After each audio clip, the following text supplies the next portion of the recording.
Hello, my name is Preston Smith, and the question that I'm here to answer in for an Extemp asynchronous event is, what long-term effects will the Iran war have on the global economy?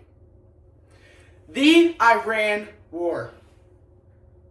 Many of us are very familiar with the United States' current military actions in the Middle East, particularly in Iran. I remember the first time this headline flashed across the news. And I remember, frankly, I was at our region for debate.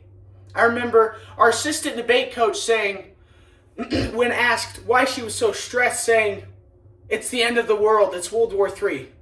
Though not essentially to that extreme, this will have, or the Iran war will have, an incredibly profound and most likely negative effect on the global economy. Because this is so unprecedented, or an attack like this hasn't been seen in multiple decades, there are various different ways that this could go. Unfortunately, most of them are negative.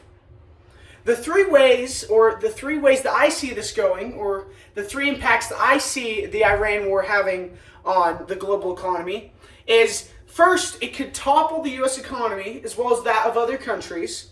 Second, it could lead to an arms buildup, putting even more money into the defense sector. And lastly, last but not least, it could severely impact the energy race, or the race for energy, and create an even greater energy crisis, shaking everything up. On to my first point. It could potentially topple the United States economy as well as those around the world. Many of us know, and I'm sure you've noticed, the rising gas prices. And because of that, everything else has risen as well. From groceries to power bills, as well as to just the simple everyday things you get. Whether you're shopping on Amazon, or you're shopping on Walmart, or you're shopping on stuff on eBay, things even used or new, everything has risen in prices. And with the Iran war, it's led to an increase in U.S. inflation, making the dollar worth even less.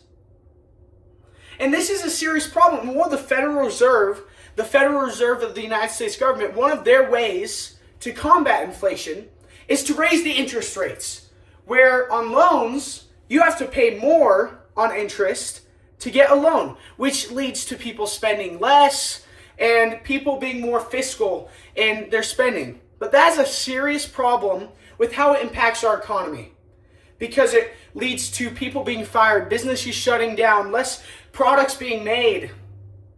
It has a severe and negative impact. And according to Foreign Affairs, the U.S. stock market has already reacted as if the Federal Reserve has already raised the interest rates. They've already reacted to it because it is almost preemptively. It's going to happen in the future.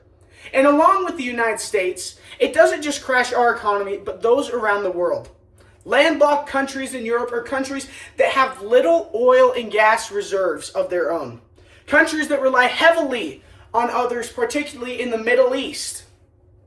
It will crash their economy. Because when prices rise with gas, everything else rises as well. And not just that, but with the value of the US dollar tanking even more, it hurts the world, with the United States dollar being the currency of the world and trading currently. And according to the International Monetary Fund, the war in Iran could lead to a global recession. Not just in the United States or in Canada or in Europe or in the Middle East, but all over the entire world.